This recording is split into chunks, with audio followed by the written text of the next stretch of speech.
I've opened a very good wine. Oh, very, very. Great. So, are we waiting for somebody else? I'm waiting for the load, Sergio. I'm sorry. Oh, we're live, though. Oh, okay. I'm sorry. My girlfriend always tells me that I'm impatient. I only know you for 10 minutes, and I think I'm going to agree. All right, guys. Well, welcome to week 12. I think it's kind of insane that we've made it to week 12, but we're surviving. We're in a new country. We're taking on a massive amount of land. I feel like every week.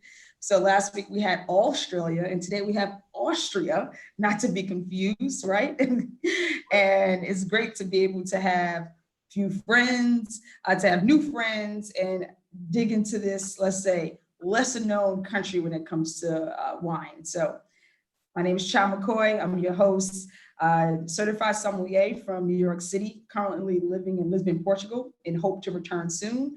And then I co-host with Filipe. Hello, my name is Filipe. I'm calling you from a small town in Portugal called Águeda, in the wine region of Bairrada. I work as a business consultant, and I also run a blog called Vinishima, and I'm looking forward for this tasting today. And my friend Kara Joesph is joining us from Florida. Hello, yeah, sunny Florida.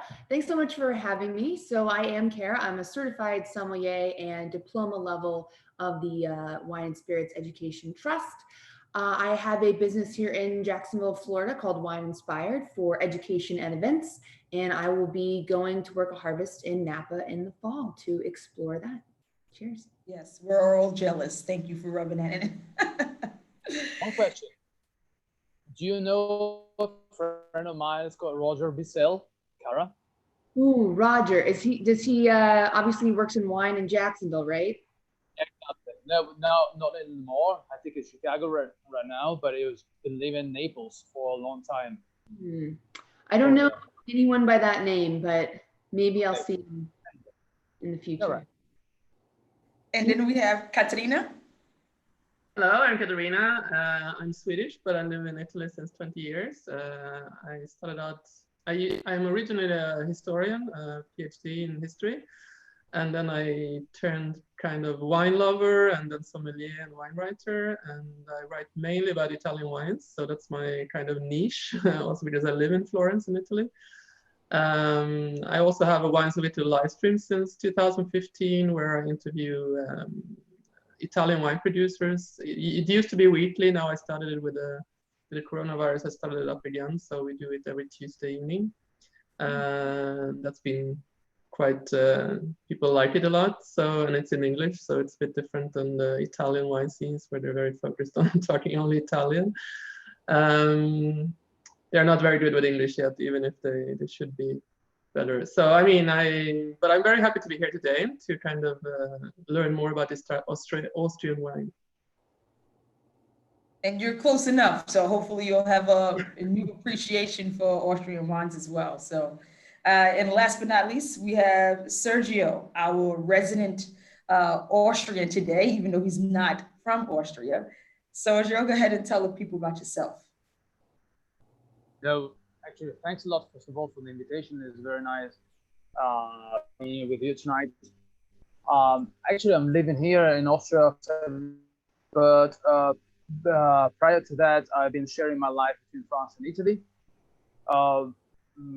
Wine is not just a passion; it's part of my life. I'm from Piedmont, and I've been living between Turin and Lyon. For wine, it's really, really something in our blood, and that part of the word. Then some years ago, decided to move to Austria for love, and I quit the business I was working in before.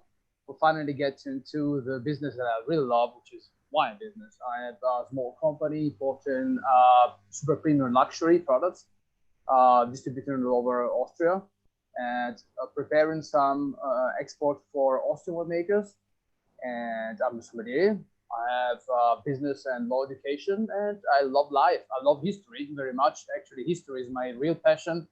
I wanted to be a professor of history, and I still think that the most important thing that lies behind wine is history, because you cannot disconnect wine and the history of the places of the products where it come from. Because actually, I always say that terroir is a combination of state of the art and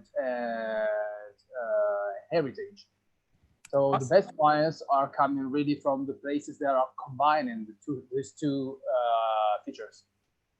Great, thanks, Sergio. I think that that's a good place to like pick up from.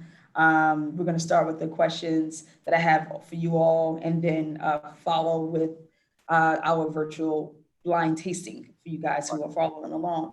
So you said history. I wrote down some important kind of key things about Austria, especially Austrian wine, just to give people some context. But then there's like a big question mark on the end here. So Austrian claim to fame is this historical 2000 BC year old wine region. For those of you who may not know. And then it went straight to being bulk wine. It was a big bulk wine period for Austrian wine, which it also just helped out supporting Germans with mixing grape juice from Austria to German wines to support that. And then the antifreeze, right? So the whole antifreeze scandal happened in the 80s for Austrian wine, and that was added to be a sweetener, or it's basically a chemical that's in antifreeze was added to wines to be a sweetener. Please understand that was illegal, and the Austrian wine region had to pay a lot for that. They basically lost almost 2 decades worth of let's say, being able to trade. People did not want wines because they didn't trust Austrian winemakers because this was happening so prevalently. So that leads me to today, right? So that was 1985. Sergio, what's the feel for Austrian wines amongst Austrians? Do they not even know that as a background, or do they feel like, you know, oh, did that actually happen? I don't know. I mean, from everything that I read and studied, Austrian wines tend to be, let's say, enjoyed by a particular unique group. And I don't know if that's the same thing in Austria. So, first of all, I want to tell you one thing. Not being Austrian and having a double Italian-French culture and living here, have been having a kind of objective perspective about Austrian wines and the attitude of Austrians towards their own wines. You said about this 85 wine scandal. That was the turning moment for Austrian winemaking. They thought, what are we going to do now? If we keep on going like that, it's going to be a nightmare. Something similar happened in the very same years in Piemonte with the ethanol scandal in something like 86, 87. In that very moment, historical moment in Europe, I think that scandals were popping up all over Europe. And it was, I suppose it was the start of a new way of intending winemaking. And actually today we have a strong biodynamic and organic scene is due exactly to the reaction that the European winemaking scene had towards these scandals. Yeah, we definitely would talk about that. So I'm very interested on in this question I will ask for everyone, but I wanted to hear on the ground, in Sergio's opinion, is that something of the past? Like, I don't think I can answer for myself. No one usually do not know anything about what happened in 85, so they're not holding it over Austrian wines from my perspective. But I don't know if in Austria, maybe the idea is a little bit different. And so maybe that's why there's more beer drinkers versus wine drinkers, or is there no remnants of that whole scandal anymore? No, there is. They still remember about the scandal. And actually, in some ways, they are so. You have to understand that the people here are very disciplined, have a very strong self-discipline. Therefore, for themselves, them remembering the scandal is a way of forcing themselves to improve themselves on and on and on. They are very proud of what they are doing. actually the average quality of Austrian wines has really improved. And I think that they were kind of shocked, and it hasn't gone away from their mind. But today, as you said, although they are strong beer drinkers, the wine consumption is increasing more and more. So how? They are drinking more and more quality wines. Bulk wines or cheap wines, yes, they have it. Some people, of course, they're drinking it, but they prefer to sell at least to sell, actually to drink also premium wines. So if we can divide the categories of wines in economy, standard, premium, super premium, luxury, minimum here, what is they try to drink premium wines, and that's also the image they are trying to give to their own wines, also abroad. As a matter of fact, the exports of Austrian wines are increasing every year due to this attitude they are having in their own country. Interesting. Filipe and Katarina, you guys want to share, like, what's the take of Austrian wines in your respective countries, whether it's the country you're from, Katarina, or the one you're living in? Is there a idea about Austrian wine? I mean, living here in Italy, I mean, it's always hard in Italy to get wines from abroad. I mean, French wines are fairly easily to find, but still it's not that easy. I think the last few years it's become a bit more that wine bars and wine shops try to have some sort of selection, but it's not easy. So Austrian wines, I mean, Austria is very close. So a lot of people, if they go in the summer to Alto Adige, then they also go to Austria to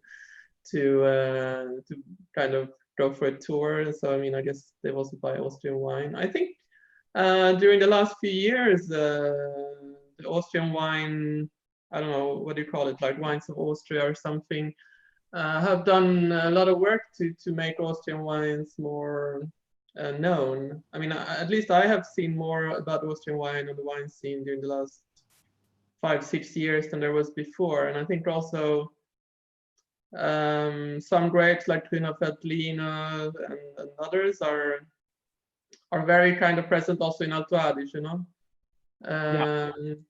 So I mean, it's white wines are surely on the map in Italy. For Sweden, I mean, Sweden is a bit different because they have the monopoly, so they have an easier access to many different wines. It might not be high quality wines because the monopoly has a bit of a weird attitude towards wine. So it has to be, to enter the monopoly, unless it's some specific request about some niche wines, they can take in for you. But otherwise, it's mainly that they want the wine in a certain way, that they have done their internal Swedish studies about what a Swedish person like, and then the wine has to be like that, which is very odd. But I guess it's also a way to get cheap juice, and then they kind of bottle it themselves in Sweden, I think. Okay. But I mean, there's a lot of access to wine in Sweden, so there's a lot of access to different kinds of wine from all over the world, which I think in Italy, unless we're in Milan or perhaps Piemonte, it's really, really hard. I think only Milan is the place probably where you would have an access to wines from all over the world. I mean, Florence, it's extremely difficult because, Florence and Tuscany is dominated by their own wines, from Brunello to Chianti Classico to Chianti to whatever, Bolgheri. So it's hard to, I mean, a bit of wine is starting to get also to Tuscany, even also from other regions in Italy. And when I say this, I don't mean, the bigger, more commercial producers, because they might be present everywhere, but I mean the more interesting wines that are more niche, smaller producers, a different kind of, interesting grapes. But I definitely like Austrian wine. I mean, I used to travel more to Austria in the past. I cannot say that I know a lot about it. I mean, I know the grapes, as I said, the white grapes are probably the ones more. I mean, I went to Austria for some wine events, so where I tasted some Austrian wines too. and I guess the Kirchfrankische Blau, what is it? Blaufränkische. The grape is also for the reds are the most that you find most easily also in other countries, I think. For the rest, I actually know I'm very curious to discover much more about Austrian wine today, also because, you know, your take on all of it. So, Cara, you've worked in New York, you're working in Florida. So simply, like, what did you see in the market with distributors, whether it's in the restaurant? Do people know about Austrian wines, and are they adverse to trying it? Right. So I think along the same lines as what Katarina, did I say that correctly? yes.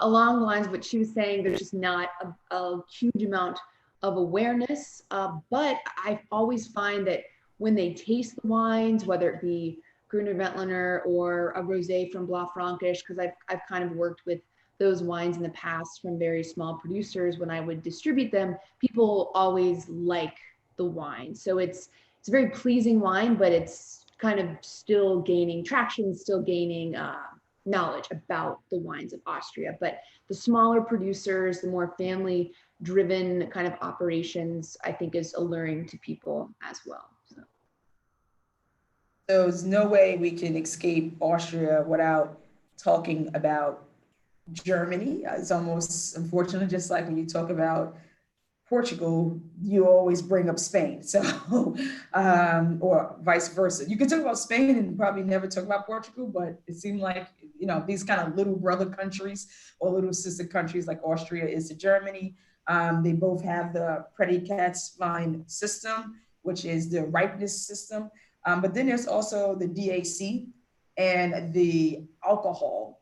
So from your interaction with the wines, I'm trying to actually remember how it's spelled, SMARAGD, which is translated to emerald.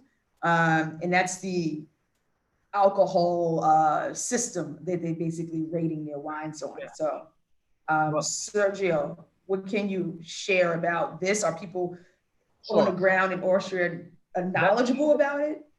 That's a very good point. Thanks for bringing it up. So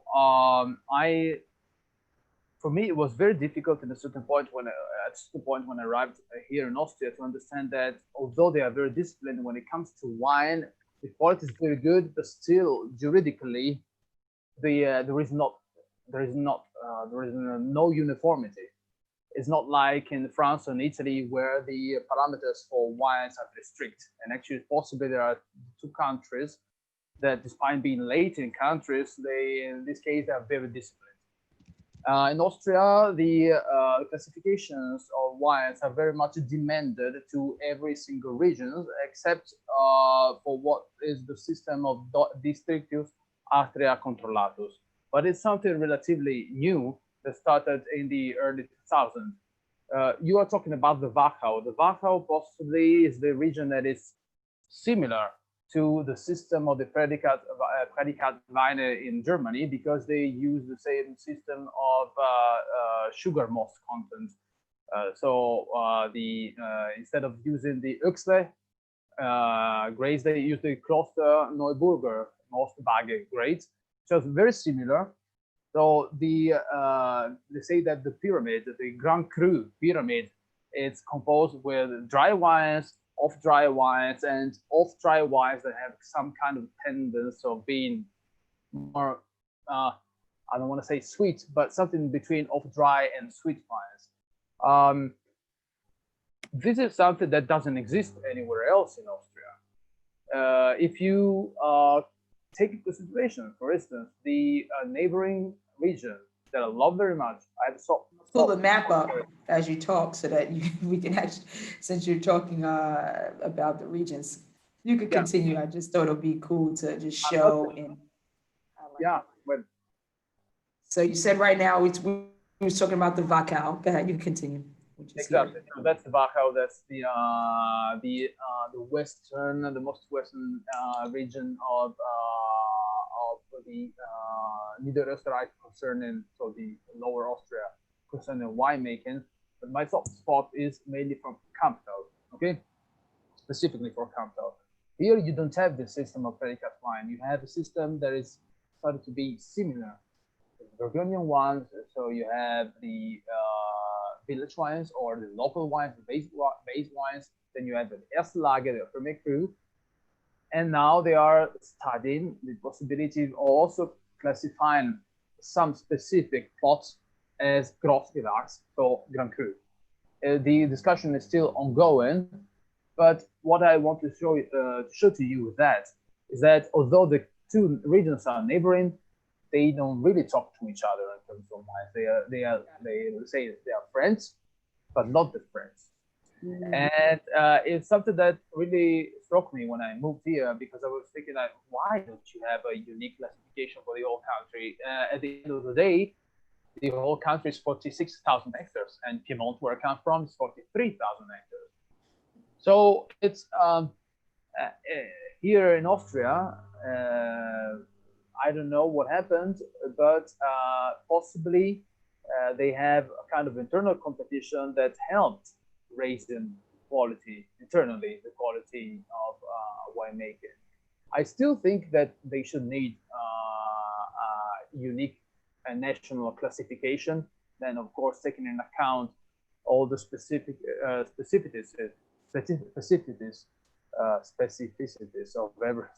of every region. But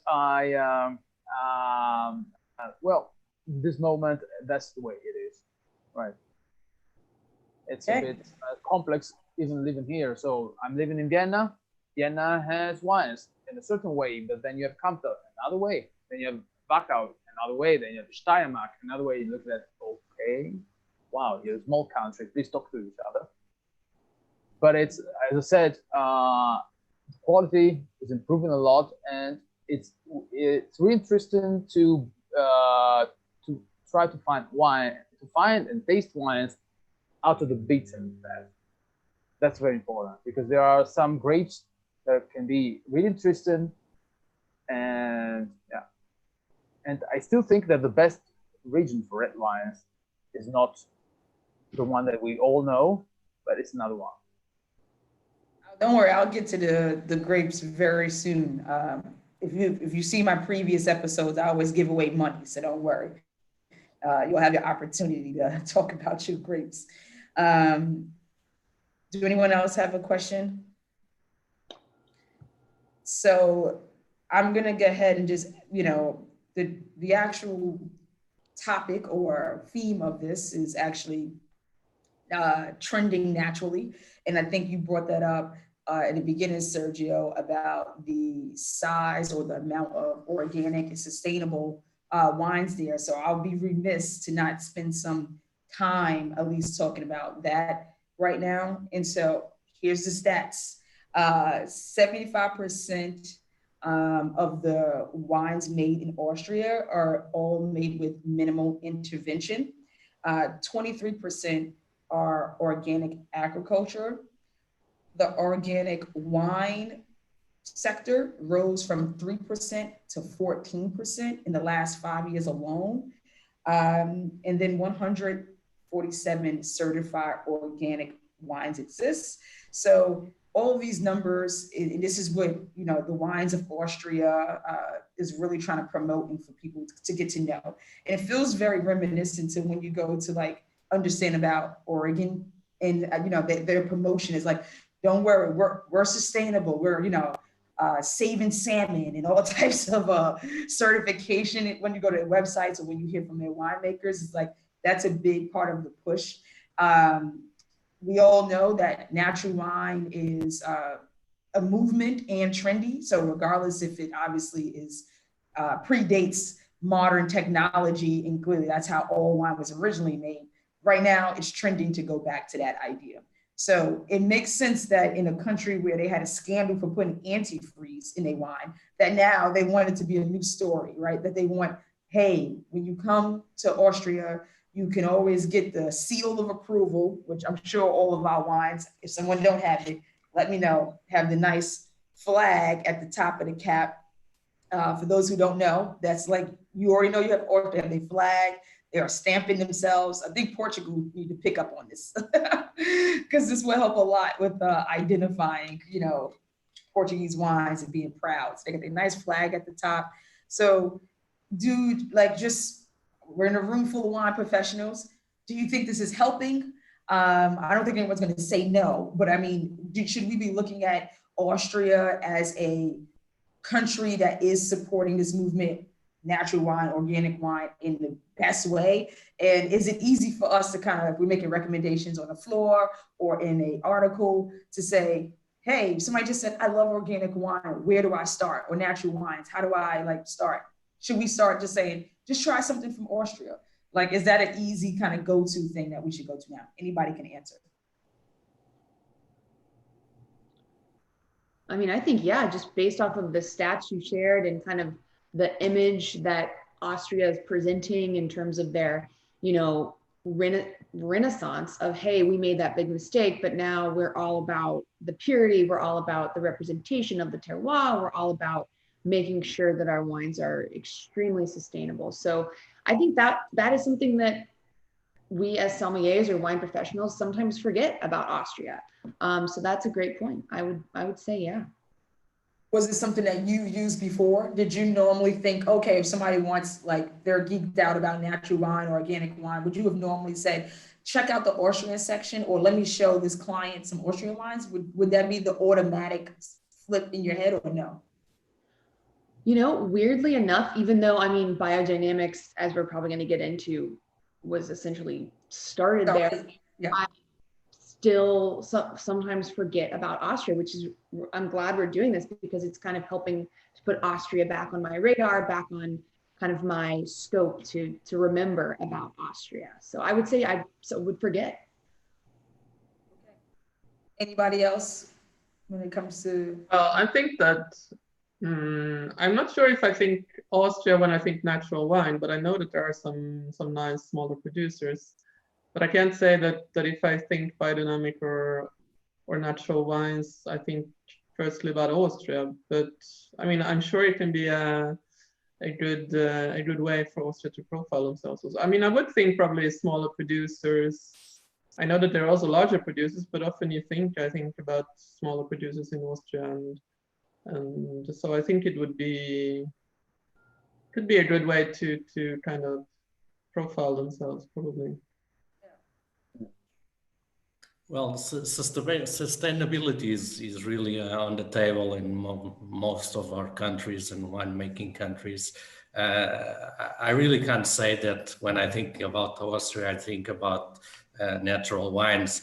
The facts are there, the figures that you shown are clearly indicating that path. But I think that overseas, and in Portugal at least, we don't make that connection yet. So I think there's still a long way to go from wines of Austria to promote that overseas. But of course, that's a path that many countries are doing, and I think Austria must get some real results from that show. On the ground, I've never been to Vienna. It is on my short bucket list. If you don't know anything about me, I do travel often. So if it's closer in the 1 to 5 range, that means I'll get there soon. And so Vienna is one of those cities I would like to visit. And so my image of Vienna is a bunch of natural wine bars and people just hanging out, riding bikes. I don't know, but I need you to tell me, is that not really what's happening? Because I feel like when I hear about Austrian wine, it's always in one of those biodynamic, sustainable, or natural wine. If someone said this winemaker is great, he's from Austria, I know for sure he must be checking, or she must be checking one of those boxes. So is that the same vibe, like all of the great winemakers people are talking about in Vienna? Is there a big push for wines or wine bars in this sector? But listen, I just want to go back first to the other question, and then I connect the answer to this question. We have to think about the previous question under 2 kinds of perspective: the professional perspective and the consumer perspective. So first of all, normally the production in Austria is 250 million liters and the export is 50 million liters. Therefore, the reason the export for Austrian wine, there is a demand of Austrian wine, and the United States is the first country for export for Austrian wines. When it comes to biodynamic or organic wines, if we see it under the perspective of professional, as a professional or as somebody that was always involved in some kind of semi-professional system, it was normal to live with organic wines, because all the winemakers that are all along my life I met were always working very well, properly, and clean. And that was the goal of every winemaker that was working, especially in the premium luxury levels, to work properly and to deliver wines that were sustainable. Because a good winemaker is first of all a farmer, and he lived about 12 months outside in his fields, and he knows that the plants, the vines, are the engine for his life. Therefore, bad treatments, even for the classifications were and the labeling bio or organic was very important to them. Working properly in the fields, working properly in the cellar was very important for the winemaker that was willing to deliver quality to his customers. What happened afterwards is that, of course, we cannot control as a consumer every single winemaker. We cannot have a contact to a specific winemaker to a specific region. Therefore, when we want to buy something, we need sometimes a label in order to be sure that this wine was specifically made with specific criteria and methods. Therefore, I think personally that the organic and biodynamic labeling and certifications are very important to make sure that the customer has products that are healthy. But still, we are our own engine, and we will never drink polluted water. Therefore, we don't want to drink polluted wine. It's the comparison. It may sound very strange, but it's very similar. When it comes to natural wine, it's still another thing. We don't have to mix organic, biodynamic, and natural. This natural wine is more a way of style of winemaking. It's nothing really to do with organic, because I have, for instance, two winemakers that are biodynamic, Demeter certified, and they issue wines that you want to say that they are, because they are perfect, they are a clock, they are precise, they have no failure. Sometimes natural wines have the problem that, okay, it's natural, I made it the way my ancestors were making it, therefore they can have some strange smells, aromas, and no, man, it's not possible. Natural doesn't mean that it has faults. No faults. Wines, they don't need faults. You don't want faults in wines. When it then arriving to the last part, yes, what happens in the wine restaurants, hotels scene here in Austria? Well, it's divided in two. There are people that are mainly interested in brands. They go out for brands. They still think that brands are cool. I still think that brands are cool because they make an enormous business. I studied in a business school, and when I see what they do, I say, wow, it's fantastic. But then there is another scene, a scene of people that they want to find a specific grape, something different. And then it's up to you as a professional. You have to give something to the sommelier, to the maître de salle, something different, and tell him or her a story, but a very short story in 30 seconds. Yes, to tell people, for instance, what is a Pinot Noir from Burgundy? What is a Neuburger? Oh, Neuburger is a natural crossing the Roteweitliner and Silvaner. It makes wines that are fruity, fruit forward, floral forward, etc. So if you want to conquer this kind of consumer, you also you have also to conquer the professional that wants to know something more about something different. So I think that it happens the same thing in every country. The consumption is divided in two: brands and non-brands. Still, there are brands that are working very well. Here in Austria, it's a very rich country. People have access to many things. They are curious. They are very clever people. The Austrians are very well prepared. Most of them have studied internationally. They speak several languages. They travel. And the younger generations are starting to be more and more interested on foreign wines. So we also find American wines here easily. We find wines from Germany, from Italy. The only thing is that is that if they have to prioritize their consumption, of course, first of all, is Austrian wine. But I can also understand that. As Katarina said, and especially in Tuscany, they're a bit obsessed with their own wines. Nothing exists outside of that. In Piedmont, it's a bit different. We import many things from outside because I still think that when you compare yourself to something else, you have the chance of improving yourself. And it's something that is happening here in Austria as well. The previous generation was a bit obsessed with Austrian wines. Now they have improved the level. They want to export more, and also they want to see what happens outside. So the scandal is over. Actually, sometimes they say that the scandal is to think Austria with Riesling, Wachau, Blaufränkisch, and Burgenland. There are some smaller productions that are really, really great in other areas. So. Well, yeah, I think that this country has a lot of potential. We have only to take one thing in account. It's 46,000 hectares. Even if they want to export a lot, they cannot physically. It's still a small country physically, but my personal opinion is that they should aim more to premium super premium luxury and to sell their wines with pride and keep on working on qualitative products. And they do very good stuff.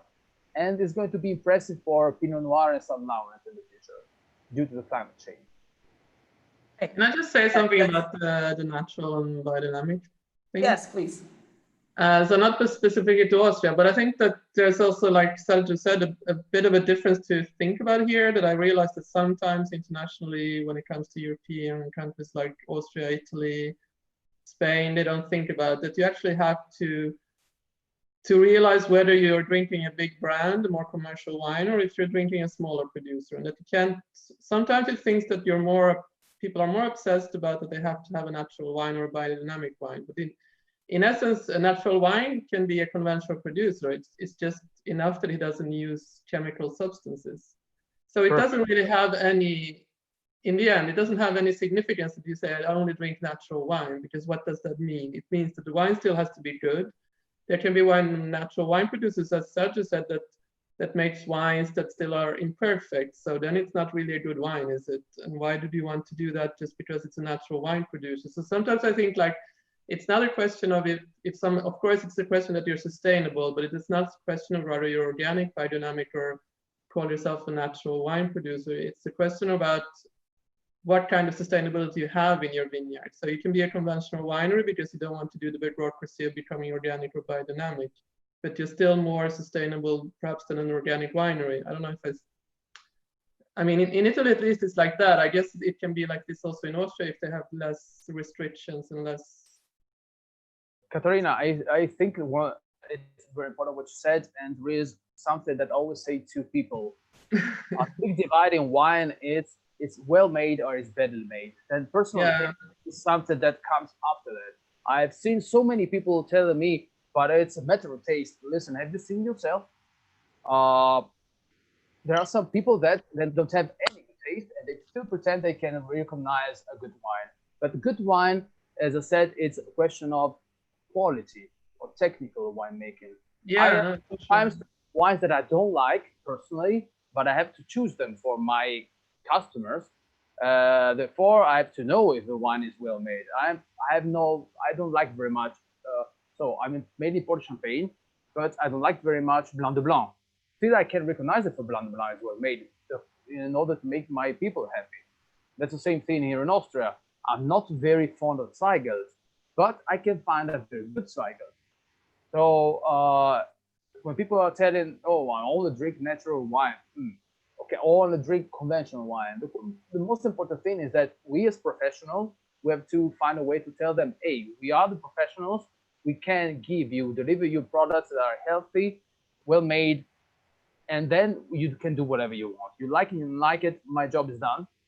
But that's the most important thing. No, I agree. I agree. Yeah, and I'm glad you guys both, because we haven't really spent that much time talking about natural wine, biodynamic or organic, mainly because we try to be more country focused. I just thought that without doing you guys eloquently spoke about the definitions, but in a room full of professionals is one thing. But when you're talking to consumers, if they're like, hey, I only want to go for this type of wine, or in Vienna, if someone's walking around, I didn't know if that in Berlin, I can tell you for sure, I don't know who's been to Berlin, there is this air of people who are really like die hard, I only drink these style of wines. Whether they know the difference between them or they don't, I guess that's not for me to judge. I think for me it's more about noticing when I'm there. I'm always playing the observer. If someone's asking what is the atmosphere or the environment of that particular city, I can tell you for sure from my time being in Berlin, there is a big push of people following the trend towards these styles of wines. I don't know if they know the difference. I don't even ask them. I'm just saying that I can tell that there is this camaraderie of people like, yeah, we got to go to this natural wine bar, or we only drink wines that are bio, And so I didn't know if in Austria, whether the consumer know the difference or not, if they also are on that same wave like I felt when I was in Berlin.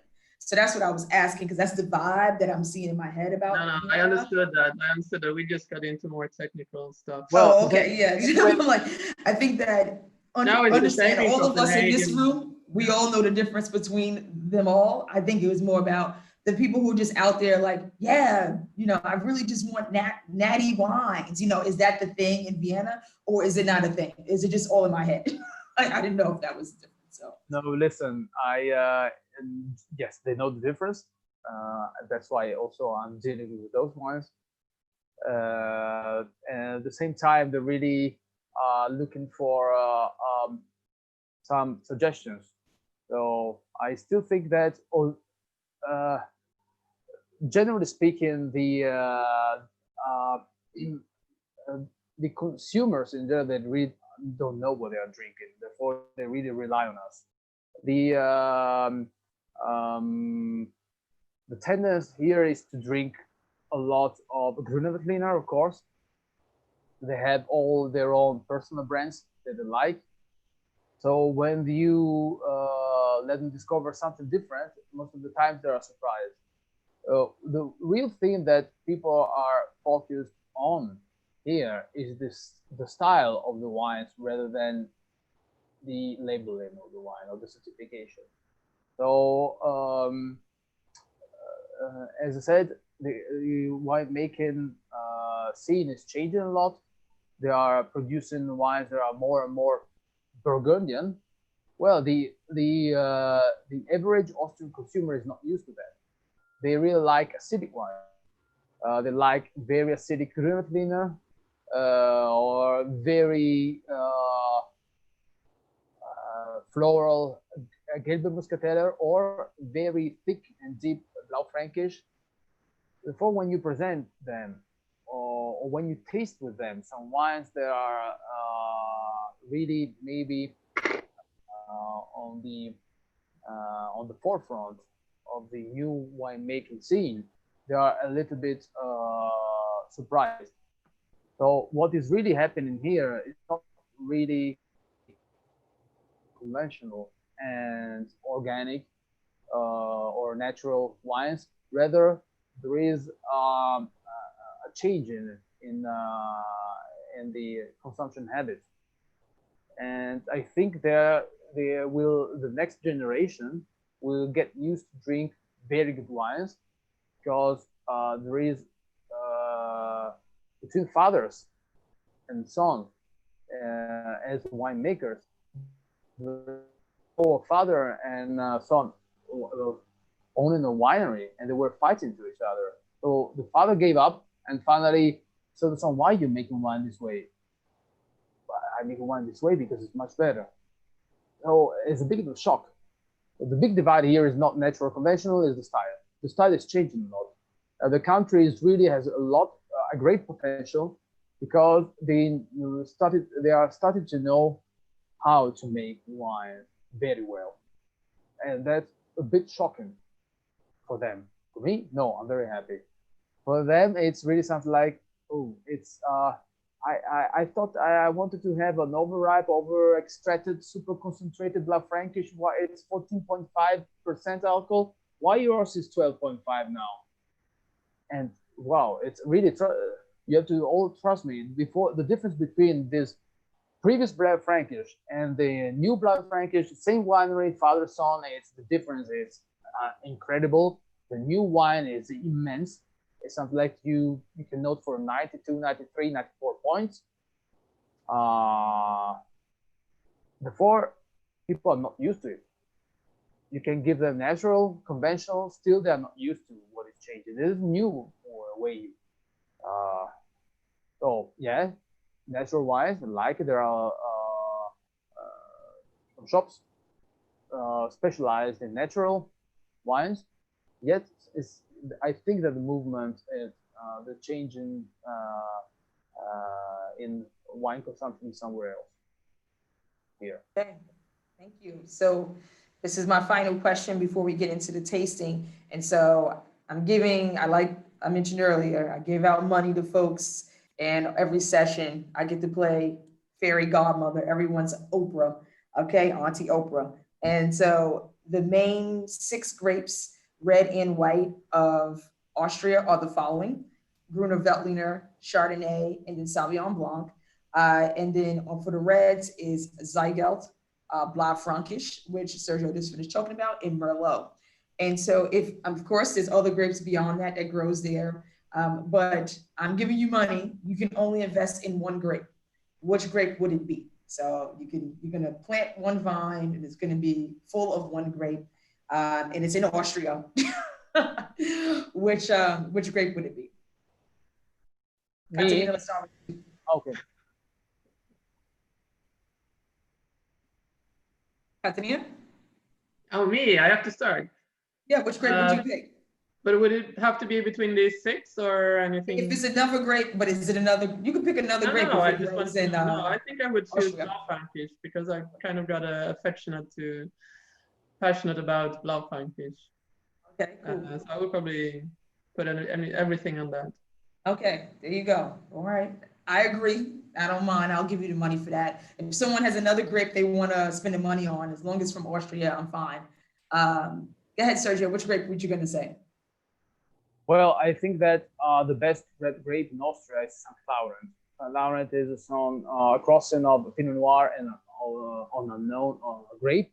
And St. Laurent in the Campbell is really, really possibly the greatest red wine you can find here in Austria from specific winemaker I have in my mind. So you have to think that I come from the Barolo region, and I lived between Lyon and Dijon many years. So when it comes to red wine, I have some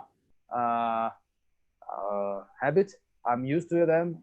So St. Laurent here can express great wines and also long aged wines. And I would, definitely invest in specific areas on St.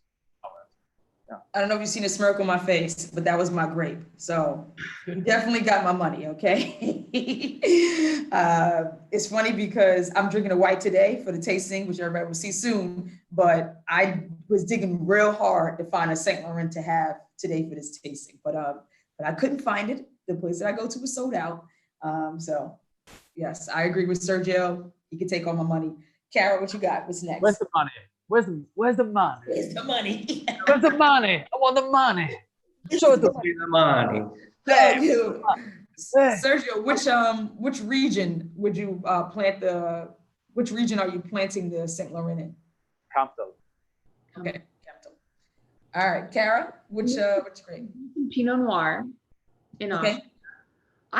I would choose Pinot Noir just to get people's awareness and comfort level with Austria through that familiar grape. So I would make a really killer Pinot Noir and have people be able to say the name, and then maybe they'll open up their hearts a little bit to Austria. So I'd go with Pinot Noir. And in Austria, is it called Spot Burgunder, or is it another name? Blauburgunder. Okay, so it's the same like German. Okay. Burgunder is in German and Blauburgunder is in Austria. What is it in Austria? It's Blauburgunder. Bravo. Yeah. Okay. Yeah. So Kara, as soon as you learn, Kara, as soon as you learn how to say it, I'll give you the money. Filipe, which grape you're gonna go with?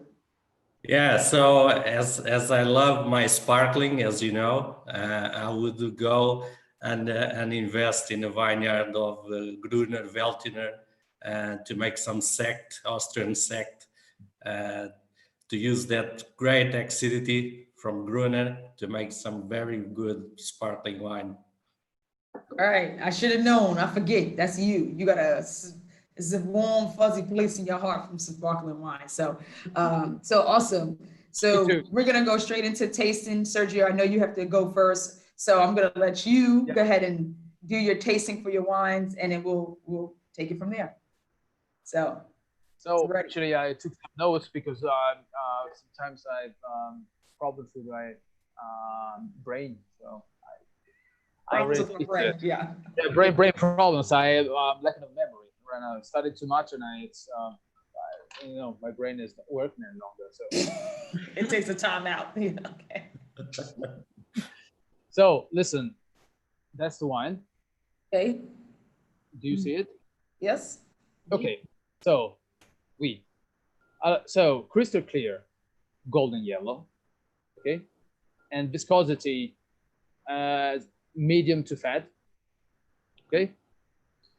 Intensity, we are intense to intense to very intense. Complex, it's complex. It's not opulent. For me, it's perfect because I don't like opulent wines. And the quality, and the nose is excellent.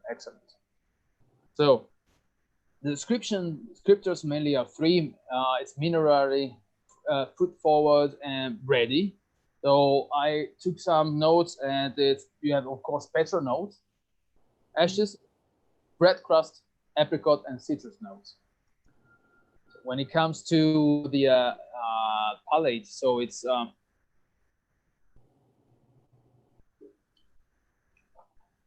dry.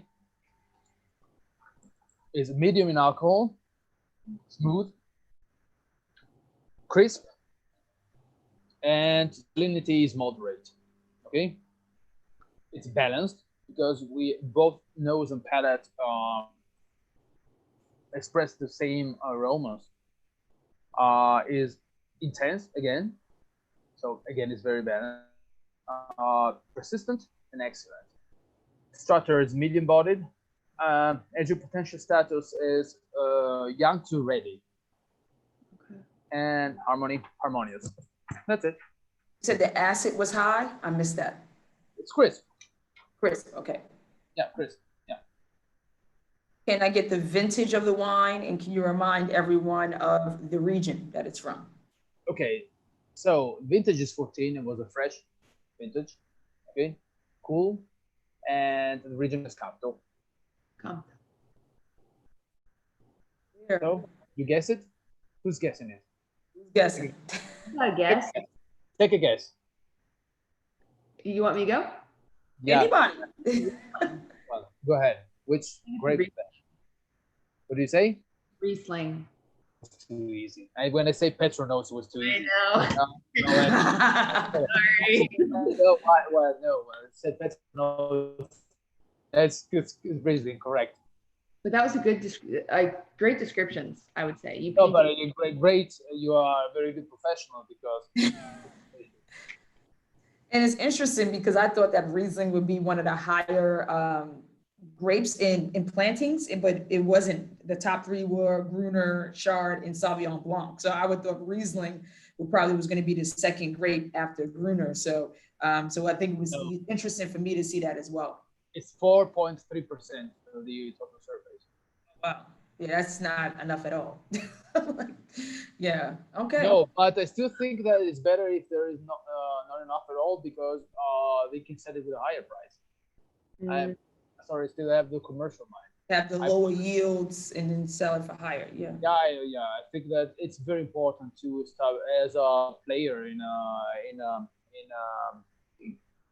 the trading world. It's always better to try to play in a premium, super premium, and then it's very easy to descend. So you have to go for other wines to start on an economy course. But if you want to establish an image globally, it's better to establish it on the premium, super premium level. Luxury here doesn't really exist. We have no wines that are listed at the London International Business Exchange, but premium, super premium, we can talk about it, yes. Kara, you got that one? So go ahead. You're next. So yeah, congratulations. Yeah, I'm going to do just an abbreviated version of the quart chart to go through the wine. Okay, so the wine is clear. As you guys can tell probably from the image, it's yellow in color with a medium concentration, medium viscosity, no evidence of gas or sediment onto the nose, right? So the wine is nice and clean. It is developing, so it's got a little bit of kind of aging notes to the wine. This wine is very intense, so it's moderate plus to high intensity of aroma. Major fruits going on, kind of these, it's a mix of stone fruit. There's a lot of fruit, so stone fruit, apple, and even some citrus. But what I really appreciate about this wine is there's a lot of complexity on the nose. So the stone fruits are kind of a mix of like a dried peach, but also kind of like dried and fresh. The citrus is kind of like a lemon curd, not just like a straight up citrus. And the apple and pear is almost kind of a slightly cidery-esque expression of the fruit. So lots of cool fruits. And then this wine goes even deeper because there's a lot more going on the nose. There's a huge presence of non-fruits, right? So there's honeysuckle, there's some floral, there are vegetal notes on the wine. There's a wasabi, there's a snap pea, there is a additional kind of white pepper. There is some extreme minerality. There's a salinity, there's a chalkiness, there's a rockiness, and there's also a bit of evidence of lees. So just this slight bit of savoriness kind of intermixing with all of these vegetal notes going on, and no oak on the wine. So let's move on to the palate.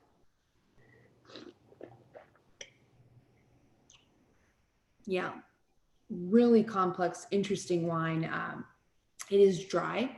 This has a nice kind of continuation of the aromas to translating to flavors on the palate. So still those kind of mix of fresh to dried stone fruits and this kind of like lemony, lemon curd. The vegetal notes are there, the floral notes are there. There's still that little bit of leesiness and lots, even more minerality, I would say, on the palate, that salinity, that chalkiness, that rocky quality. And still no oak. Structurally, the wine has a medium plus acid, medium body, medium alcohol. The texture is a little bit rounded. It's not necessarily laser lean, but a little bit round, but still that really bright acid as your backbone. to the wine. It's complex, it's balanced with, I would say, a long finish. I'm still getting the effects of the wine on my palate. Any guesses? What's your vintage, Kara, on a wine? Oh, it's a 2015. Any takers? It's from, can I say the region? Yeah, let me pull up the map for you. Yeah. Or for everyone else. Okay, let us know where it's from. From Wachau. Yeah. Okay. It's Okay. Wachau up here. wow. It's may I or yes? I think it's a Grüne Veltliner from Wachau, and it's Federspiel of Marag. You're right on the first one. It's Federspiel. Yeah.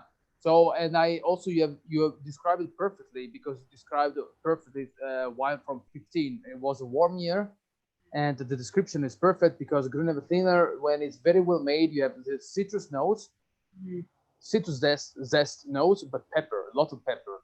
So the real combination is citrus zest, pepper notes, black pepper notes, and minerality.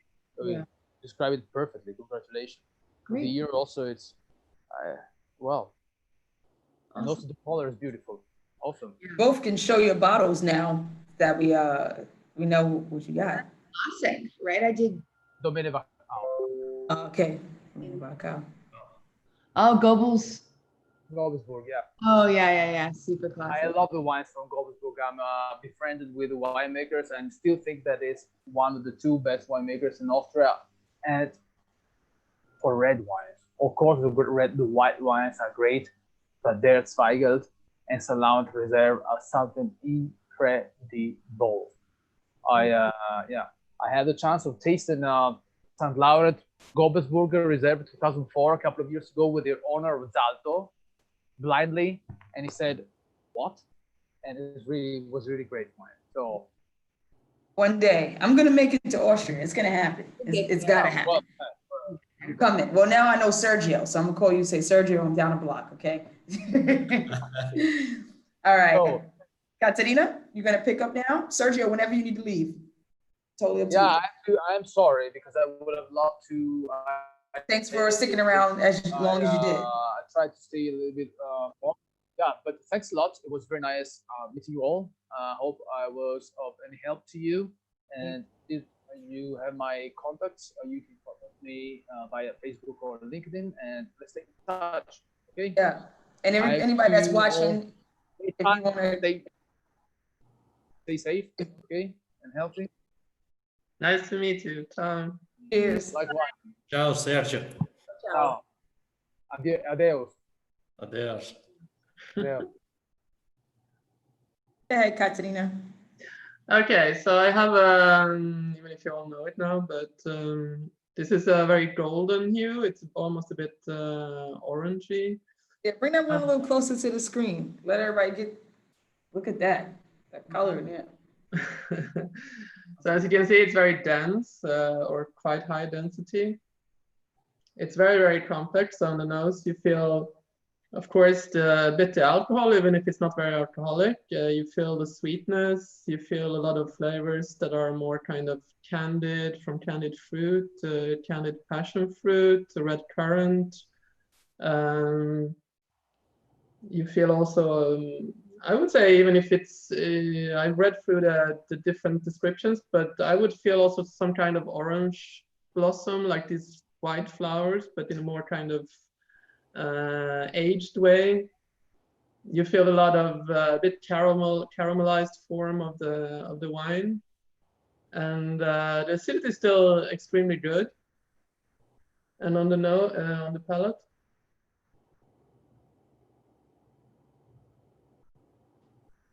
yeah, it's very kind of very round, very intense. Just as the nose is very intense, it's also at the palate very intense, with the same aromas such as passion fruit, cherry, red currant, but has been kind of almost a bit dried and candied. You have a bit of a also floral part, a kind of dried roses, I would say. Then you have also, there's a bit of a herby or vegetable underside, I think, also somewhere. Perhaps in Italy, you would say a bit medicinal herbs, but it's very, very light. It's extremely nice, sweet wine, but it's not too sweet. It's still kind of very kind of dry, sweet. So it's well balanced in its essence. It's a 2012, so it's of course an aged sweet wine. And I guess you all know what it is, but. Where is it from? Well, it's from Burgenland, but it's more close to what's it called, Seewinkel, I think. So it's Neue. Let me see. What's the Seewinkel, which is a Neusiedl Lake, which is in the. I think it's very close to the Hungarian border. Oh, okay. okay. And the grape. So it's in the north or south of Burgenland. Sorry. It's I think it's the southern part because it says Isenberg, right? Yes. Or Eisenberg. Eisenberg. Eisenberg. Neusiedler See, so it's Neusiedl Lake, which I think is yeah, it should be kind of in the southern part of Burgenland, I think. All right. Okay. Where Katarina's wine is coming from. So we're finally leaving the north to come down here. We did a lot of talking about wines up from this area. So any takers on which wine she has? Which grape is her wine from? I have a guess.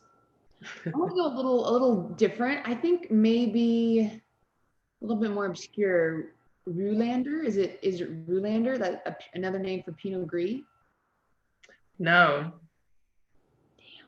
Think about the cherry and the red currant. And is Rulander white grape? It's so I tried one the other night, an even older kind of ice vine, and it was from Rulander, which is Pinot Gris. So it's just another name for Pinot Gris, but grown in Austria. No, this is a red grape. It's a red grape. The red grape. Yeah. Okay. I would never have guessed it either, so it's very. I don't know if this is the reason why I think it's probably not traditional is because I don't think most people, unless you go there or you have access, like Katarina, to these wines, which also seems random if you don't have a lot of Austrian wines in Italy, that you have this type of Austrian wine, a red ice wine. And so no, it was very obscure to find it. I must say I was very surprised because I asked, what do you have? And I was expecting like they would have, I don't know, Grüner or Minoturgau or something, or Riesling, but they had this. yeah, so I think that you might as well go ahead and share. Okay, so it's one of the 6 grapes you said before, and it's the red grape. So it's Blaufränkisch. Yeah. So it's completely atypical because I don't think there's almost anybody who does ice wine with Blaufränkisch. It would be like with Cabernet Sauvignon or something if it was a red grape, I think. Yeah, I wouldn't think about a red grape at all, like any red grape. Yeah. But, so it's Rosenhof. Rosenhof. It's a small winery. I think it's a Weingut in Burgenland, and I'll share the link. And I think the interesting part is that I'm glad. I mean, you couldn't read it, or maybe you didn't notice, but on the map, it actually said in Burgenland, like Blaufränkisch is basically the only thing that's planted there. So it was kind of like almost like a giveaway. It only, wind down. Spill some wine. That happened. That's good fortune. I like that. But yeah, so I'm very intrigued to learn more about Blaufränkisch. I know the rosés, like what Kara mentioned earlier, but you just don't see them enough. So it's always interesting to start talking about them with folks who are interested to try new things. So No, it's an extremely nice wine, and it's like also 2012, so it's like even an aged Blaufränkisch ice wine. And I must say, it's aged very well. It's like it has a high level of acidity still, and it's not kind of overbearingly sweet. It's like it still has a bit this frozen complexity and consistency. So. And you might as well, for those who will replay this YouTube video who don't know what ice wine is, in short, if you just want to mention what it means and why is it different, etc., then go ahead. Okay, so it's like grapes that are dried on the vines and they're harvested in wintertime. It has to be, I think, below 7 degrees or something. And then they're pressed in a press very carefully, and they only extract the small, there's very little juice in the grapes because they're frozen. So they try to divide them from the ice, the ice particles on the grapes. So I think it's also a very, very kind of tough job.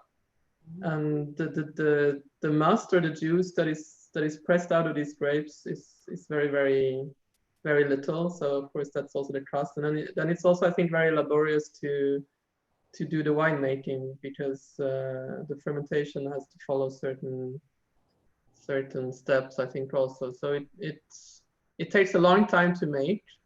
And of course, I don't think you find an ice wine for under 30 euros or $30.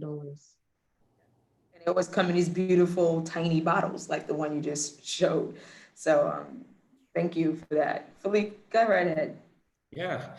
So another interesting wine, at least for me, was a surprise. So I bring you a red wine. On the color, you can notice a beautiful garnet color, evolving to a slowly brownish with a thick viscosity.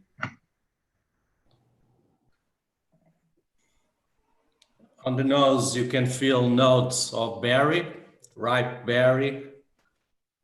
And the alcohol also is very present. You can feel it. Moving to the palate.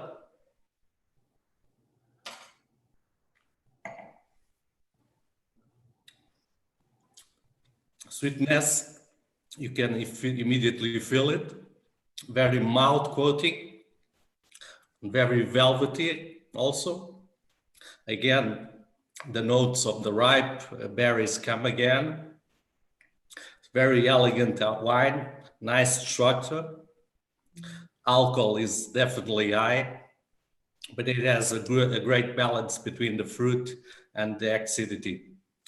This is a wine that would pair very well with a dessert or with a bold cheese. And for me, it was really a surprise.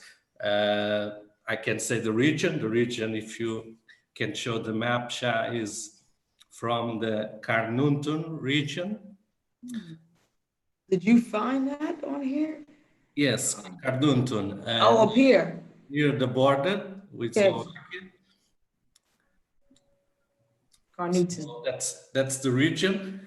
And another interesting feature about this wine is that this is an Austrian wine with a Portuguese accent. Yeah, it must be fortified, no? Yes, it's fortified, and it's really a kind of homage to a Portuguese wine, very famous overseas.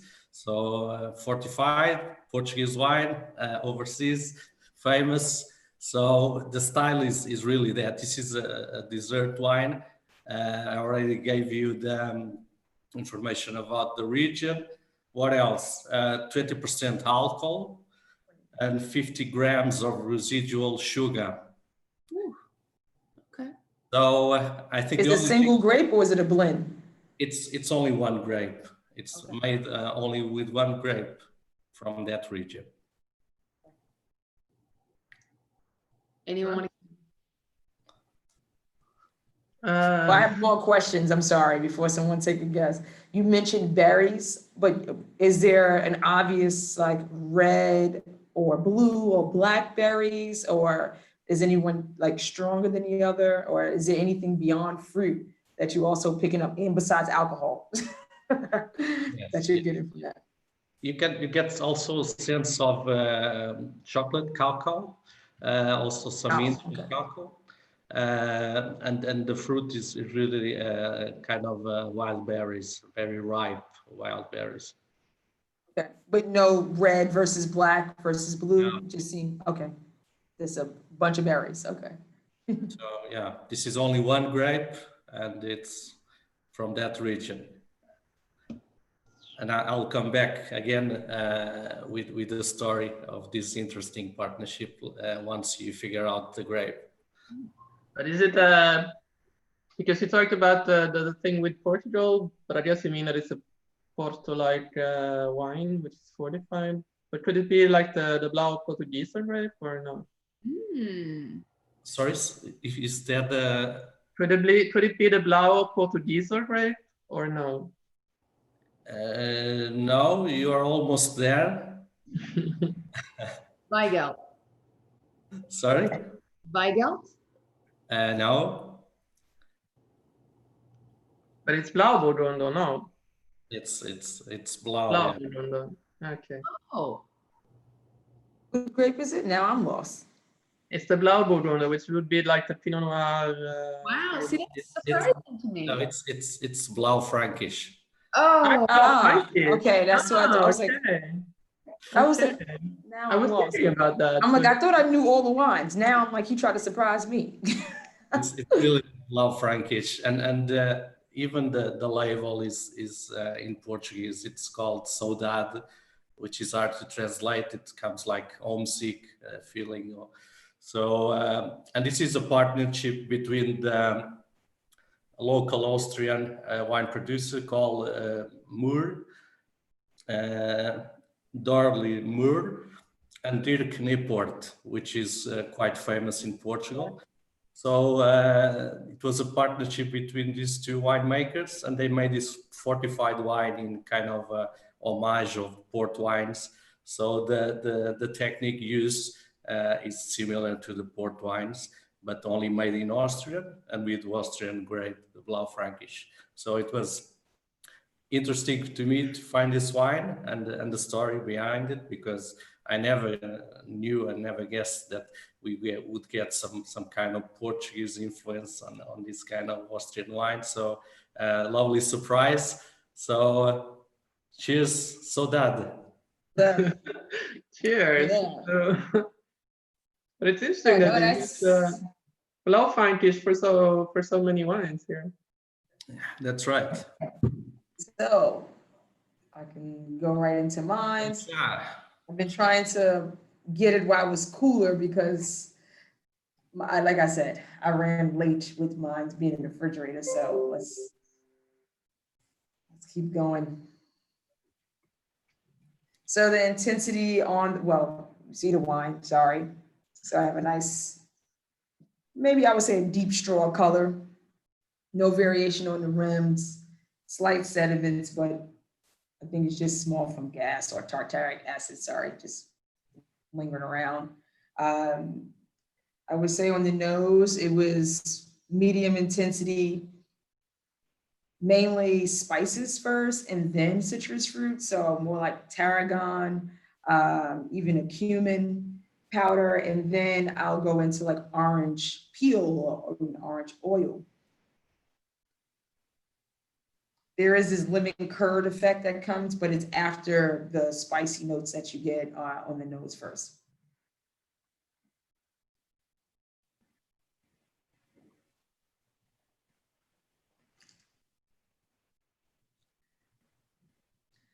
Confirming the citrus notes being more dominant in orange flavor. So it goes from oil to skin, definitely on the palate.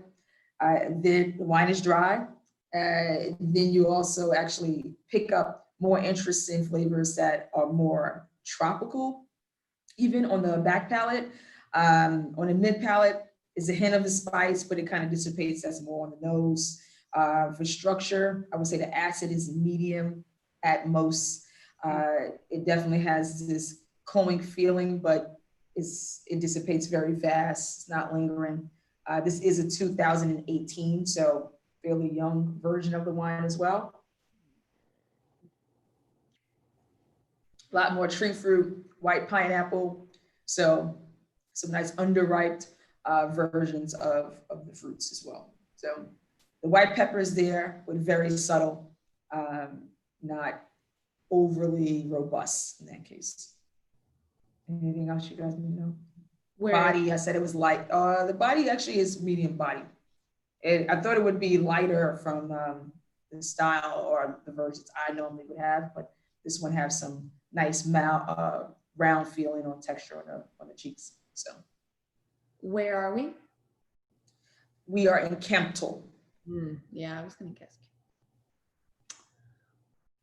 Can we all? Well, I think it's the same grape as before, no? Could be possibly. I mean, we have two other people that had whites, so Kemptl is here. I think it's a Grena Veltliner, but I'm not sure. Sounds like. I think too. Really? Yeah, I would go for that too. Yeah.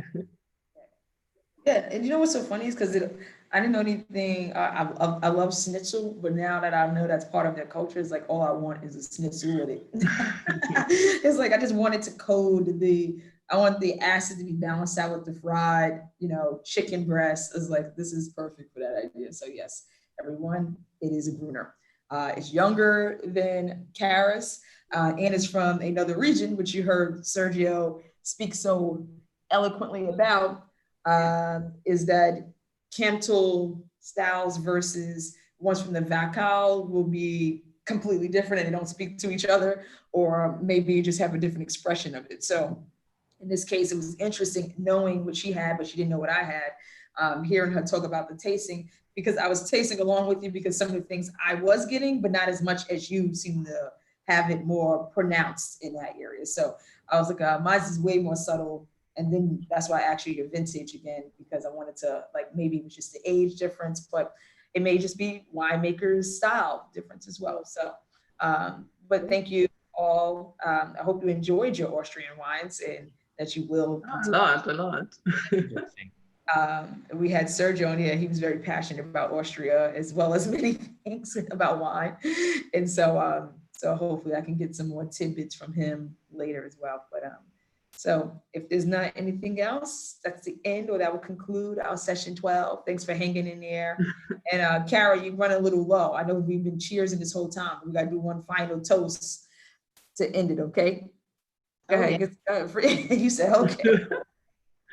No, thank you very much for inviting me. I think it's been really, really a great fun, and also to learn so much about Austria that is so close, but I didn't know that much. Yeah, I think that's the cool part. So cheers. Cheers. Cheers. Yes. As I've been hearing, people said you're supposed to do this. Okay. Yeah, that's the official when you by yourself. So I'm learning that's all the Zoom rules. All the tricks. Yeah, Zoom is teaching us how to like be as active and as social and connect in a new way that I didn't even care about before. I'm like, oh, I don't hear the cheers. It's not the same. People like, use the bottle. I'm like, haha, So it's a new part of that. So, all right. Thank you guys for joining.